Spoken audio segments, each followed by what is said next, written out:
வணக்கம், நான் உங்கள் chef Deena. Welcome back to chef Deena's kitchen. இன்னைக்கு நம்ம கிச்சனில் பார்க்க போகிற ரெசிபி என்ன கேட்டினா வாழைத்தண்டு கூட்டு.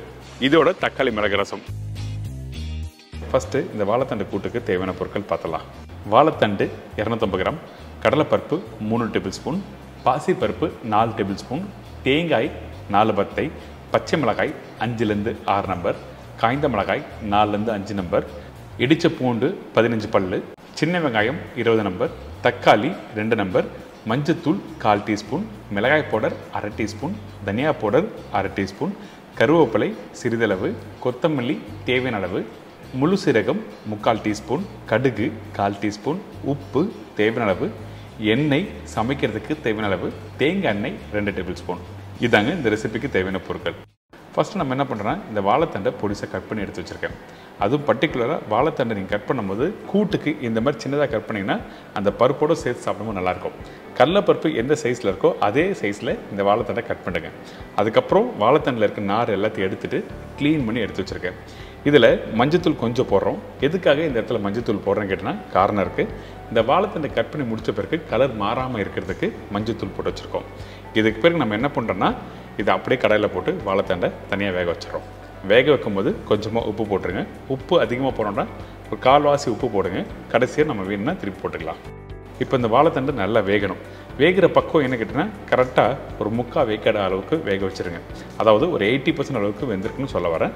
சைடில் நம்ம தேங்காய் பேஸ்ட் அரைக்கலாம். இந்த வாழைத்தண்டு இப்போ வேகட்டும். நான் சொன்ன 4 10 தேங்காய் சொன்னேன் பார்த்தீங்களா, அந்த தேங்காவை பொடிசாக கட் பண்ணி போட்டிருக்கேன். அதுக்கப்புறம் சீரகம், இதுக்கு பிறகு பச்சை மிளகாய் போட்டிருக்கோம். 3 பச்சை மிளகாய் காரத்துக்கு போட்டிருக்கேன். வேணா இன்னொரு பச்சை மிளகாய் எக்ஸ்ட்ரா போட்டுக்கலாம். இதோட கொஞ்சமாக தண்ணி ஊற்றி அரைக்கிறோம். கூட்டுக்கு எப்பவுமே நீங்கள் வீட்டில் அரைக்கும் போது முக்கியமாக கவனிக்க வேண்டிய விஷயம் என்ன, கூட்டுக்கு நைஸாக அரைச்சக்கூடாது. கொஞ்சம் குறைன்னு அரைச்சா தான் கூட்டுக்கு சாப்பிட்றதுக்கு நல்லாயிருக்கும்.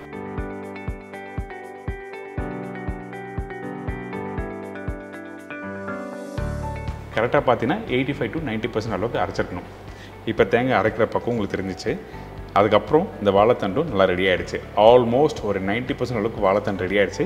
இந்த இடத்துல நம்ம என்ன பண்ண போகிறோம்னா தேங்காய் பேஸ்ட்டு போட போகிறோம். அதுக்கு முன்னாடி வாழைத்தண்டு எப்படி வெந்திருக்குன்னு காமிக்கிறேன் பாருங்கள். கையில் எடுத்தினா சாஃப்டாக அப்படியே மசிஞ்சு வர மாதிரி இருக்கணும். இந்த மாதிரி வந்த பிறகு தான் தேங்காய் பேஸ்ட்டு போட போகிறோம். அதுக்கு முன்னாடி இந்த வாழைத்தண்டை வேக வைக்கும்போது கொஞ்சம் தண்ணி அதிகமாக இருந்ததுன்னா அந்த தண்ணியை கொஞ்சம் எடுத்துருங்க. எதுக்காக தண்ணி இந்த இடத்துல எடுக்கிறேன்னா, கொஞ்சம் கூட்டுக்கு தண்ணி அதிகமானாலும் உங்களுக்கு டெக்ஸ்சர் கொடுக்காது. அதனால் தேவைப்பட்டால் கடைசியாக யூஸ் பண்ணிக்கலாம். இப்போ தேங்காய் பேஸ்ட்டு போட்டு நல்லா மிக்ஸ் பண்ணி திருப்பி ஒரு 5 நிமிஷம் நல்லா குக் பண்ணுறோம்.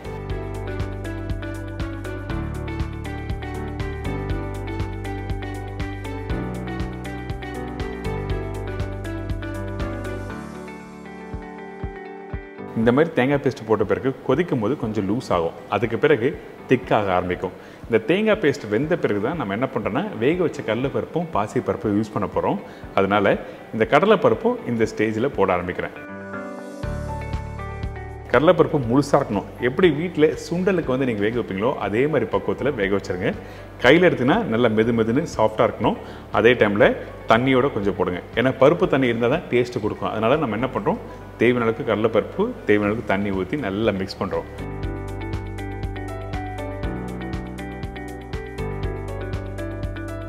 மிக்ஸ் பண்ணி முடித்த உடனே பாசிப்பருப்பை இந்த இடத்துல யூஸ் பண்ணுறோம். எதுக்காக 2 பருப்பு யூஸ் பண்ணுறதுன்னா, பாசிப்பருப்பு உங்களுக்கு டேஸ்ட் நல்லா எடுத்து கொடுக்கும், டெக்ஸ்சர் கொடுக்கும். அதனால் பாசிப்பருப்பு யூஸ் பண்ணுறேன். கடலைப்பருப்பு முழுசாக இருக்கும்போது அந்த வாழைத்தண்டோட இந்த கடலைப்பருப்பை மென்று சாப்பிடும்போது நல்லாயிருக்கும். அந்த 2 காரணத்துக்காக தான் இந்த 2 பருப்பும் யூஸ் பண்ணியிருக்கேன். இந்த பருப்புலாம் போட்ட பிறகு ஒரு 5 நிமிஷம் இல்லை ஒரு 7 நிமிஷம் நல்லா குக் பண்ணுங்க. கொஞ்சம் கெட்டியான தன்மை வரும். வந்த பிறகு அடுப்பை ஆஃப் பண்ணிவிட்டு ஓரமாக எடுத்து வச்சுருங்க.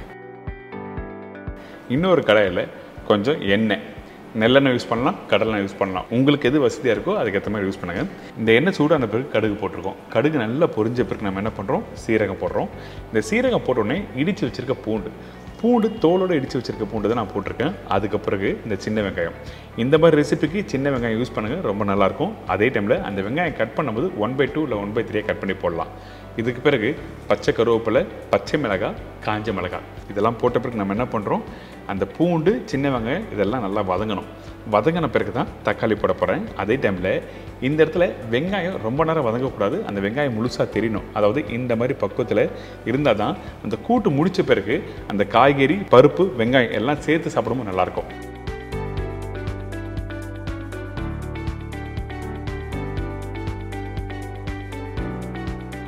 இதுக்கு பிறகு தக்காளி போட்டிருக்கோம். தக்காளி போட்டோடனே மஞ்சத்தூள், அதுக்கப்புறம் மிளகாய் பவுடர், தனியாத்தூள். கூட்டுக்கு பெரும்பாலும் அதிகமான பவுடர் மசாலா நீங்கள் யூஸ் பண்ண வேண்டாம். காரம் வேணால் பச்சை மிளகாய் யூஸ் பண்ணலாம். அதே டைமில் கூட்டு காரமும் இருக்கக்கூடாது. இப்போது சில்லி பவுடர், தனியாத்தூள் போட்டிருக்கோம். அதுக்கு பிறகு உப்பும் போட்டு அந்த மசாலாவை அப்படியே வதக்க ஆரம்பிக்கிறோம்.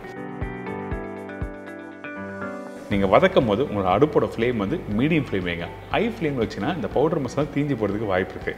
அதனால தான் நம்ம என்ன பண்ணுறோம், இந்த வெங்காயம் தக்காளி வதக்கும் போது மீடியமான ஃப்ளேம் வச்சு வதக்கணும்னு சொல்ல வரேன். இப்போது இந்த மாதிரி வதக்கிட்டு அதுக்கப்புறம் ஏற்கனவே வேக வச்ச அந்த வாழைத்தண்டு, பருப்பு, தேங்காய் எல்லாத்தையும் இதில் போட்டு மிக்ஸ் பண்ண போகிறோம். தண்ணி தேவைப்பட்டால் கடைசியாக வேக வச்ச அந்த வாழைத்தண்டு தண்ணி எடுத்து வச்சு பார்த்தீங்களா, அந்த தண்ணி இந்த இடத்துல யூஸ் பண்ணிக்கலாம்.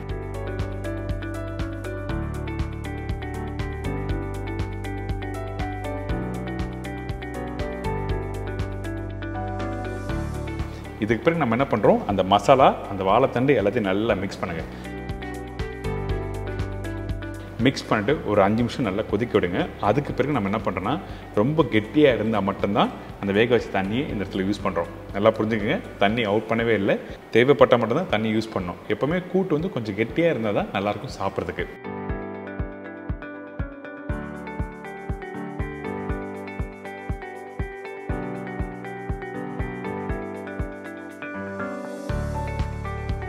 கடைசியாக நம்ம என்ன பண்ண போகிறோம்னா, கொஞ்சம் கொத்தமல்லியும் அதுக்கப்புறம் தேங்காய் எண்ணெய் போட போகிறோம். எதுக்காக இந்த இடத்துல கடைசியாக தேங்காய் எண்ணெய் யூஸ் பண்ணுற கேட்டிங்கன்னா, அந்த வாசம் நல்லா எடுத்து கொடுக்கும். அதனால் இந்த தேங்காய் எண்ணெய் ஒரு 2 டேபிள் ஸ்பூன். அதே டைமில் அதிகமான தேங்காய் எண்ணெய் யூஸ் பண்ணக்கூடாது. கொஞ்சம் கொத்தமல்லி போட்டு நல்லா மிக்ஸ் பண்ணிவிட்டு அதுக்கப்புறம் இந்த மாதிரி அழகாக ப்ரெசென்ட் பண்ணி எடுத்து சர்வ் பண்ணால் ஒரு சூப்பரான வாழைத்தண்டு கூட்டு ரெடி.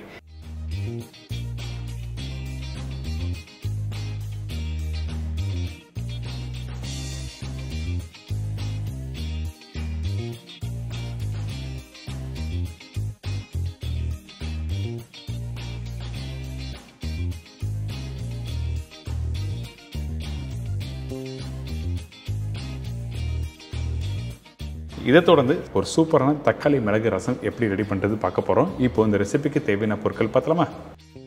தக்காளி 2 நம்பர், காய்ந்த மிளகாய் 4 நம்பர், இடிச்ச பூண்டு 10 பல்லு, புளி பாதி லெமன் சைஸ், மிளகு powder 1 tablespoon, rasam powder 3/4 tablespoon, jeera powder 3/4 tablespoon, மஞ்சத்தூள் 1/4 டீஸ்பூன், தனியா பவுடர் 1/2 டீஸ்பூன், பெருங்காயம் 1/4 டீஸ்பூன், கடுகு தாளிப்புக்கு தேவையான அளவு, சீரகம் தாளிப்புக்கு தேவையான அளவு, கருவேப்பிலை தேவையான அளவு, கொத்தமல்லி தேவையான அளவு, உப்பு தேவையான அளவு, எண்ணெய் தாளிப்புக்கு தேவையான அளவு. இதாங்க ரசத்துக்கு தேவையான பொருட்கள். ஃபஸ்ட்டு இந்த ரசம் பண்ணுறதுக்கு ஒரு பேசிக்கான விஷயம் என்னென்னா, கரெக்டான தாளிப்பு போடணும். அந்த தாளிப்புக்கு வந்து கொஞ்சமாக எண்ணெய் இருக்கணும், அதிகமான எண்ணெய் இருக்கக்கூடாது. சரிங்களா? அப்படி அதிகமான எண்ணெய் இருந்தால் என்ன வேணால் கடைசியாக ரசம் முடித்த பிறகு மேலே வந்து எண்ணெயாக இருக்கும். அதனால தான் கொஞ்சமாக எண்ணெய் ஊற்றணும்னு சொல்கிறேன். இதுக்கு பிறகு கடுகு போட்டிருக்கேன், சீரகம் தாளிப்பு போட்டிருக்கோம். இந்த கடுகு சீரகம் நல்லா பொரிஞ்ச ஒரு டைமில் இடித்து வச்சுருக்க இந்த பூண்டு போட்டிருக்கோம். அதே டைமில் கிள்ளி போட்டிருக்கேன் இந்த காஞ்ச மிளகாய். அதுக்கு பிறகு பச்சை கருவேப்பிலை போட்டு நல்லா வதக்க ஆரம்பிங்க.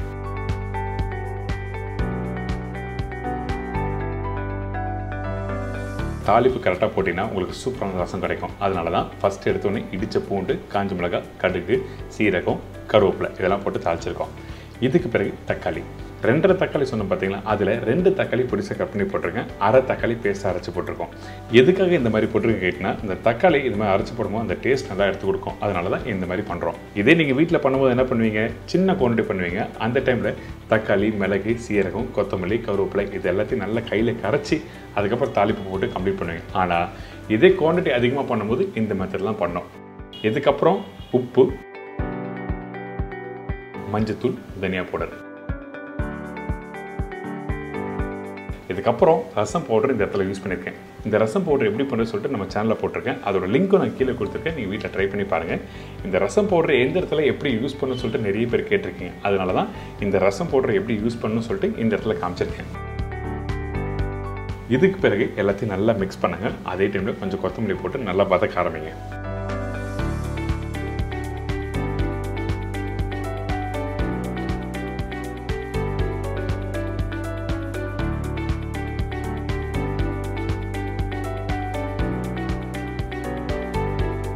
இப்போ கொஞ்சமாக தண்ணி ஊற்றி இந்த தக்காளி நல்லா வேக விடுறோம். இந்த மாதிரி பண்ணும்போது அந்த தக்காளி சீக்கிரமாக வதங்கும். இப்போ பார்த்தீங்கன்னா அந்த தக்காளி, பூண்டு எல்லாமே நல்லா குக் பண்ணி வருது. இந்த ஸ்டேஜில் நம்ம என்ன பண்ணுறோன்னா புளி தண்ணி ஊற்ற போகிறோம்.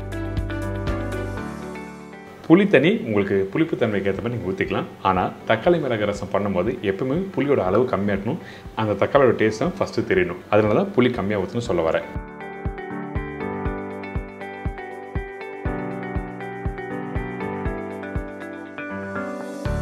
இப்போ இந்த புளி தண்ணி ஊற்றியாச்சு. இதுக்கப்புறம் நல்லா மிக்ஸ் பண்ணுங்கள்.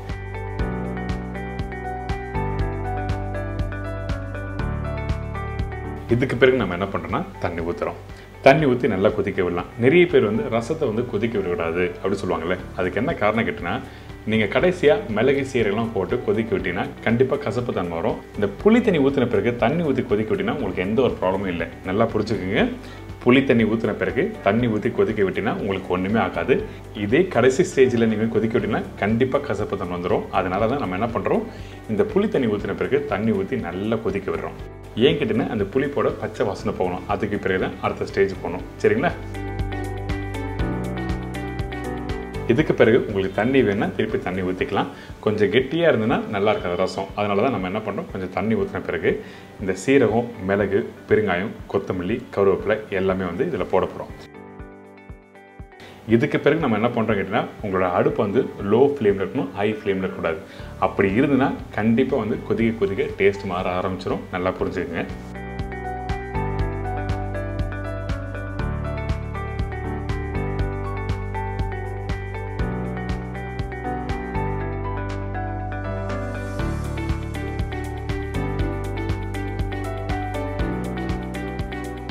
நான் சொன்ன குவான்டிட்டியில் அந்த மிளகு சீரகம் எல்லாத்தையும் மேலே போட்டுக்கலாம். உங்களுக்கு காரம் கொஞ்சம் கம்மியாக வேணால் அந்த டைமில் மிளகோட காரத்தை வந்து கம்மி பண்ணிக்கலாம். ஒன்றும் தவறு எதுவுமே இல்லை. சில பேர் என்ன பண்ணணும்னா இந்த ரசம் பண்ணும்போது சில்லி பவுடர்லாம் போட்டுருவாங்க. அப்படி பண்ணாதீங்க. இப்போ பார்த்தீங்களா அந்த ரசம் வந்து லைட்டாக கொதிச்சு வருதில்ல, அந்த டைமில் அடுப்பை ஆஃப் பண்ணிவிட்டு அதுக்கப்புறம் நல்லா மிக்ஸ் பண்ணிட்டு எடுத்திங்கன்னா உங்களுக்கு ரசம் அருமையான ஸ்டைலில் வந்திருக்கும்.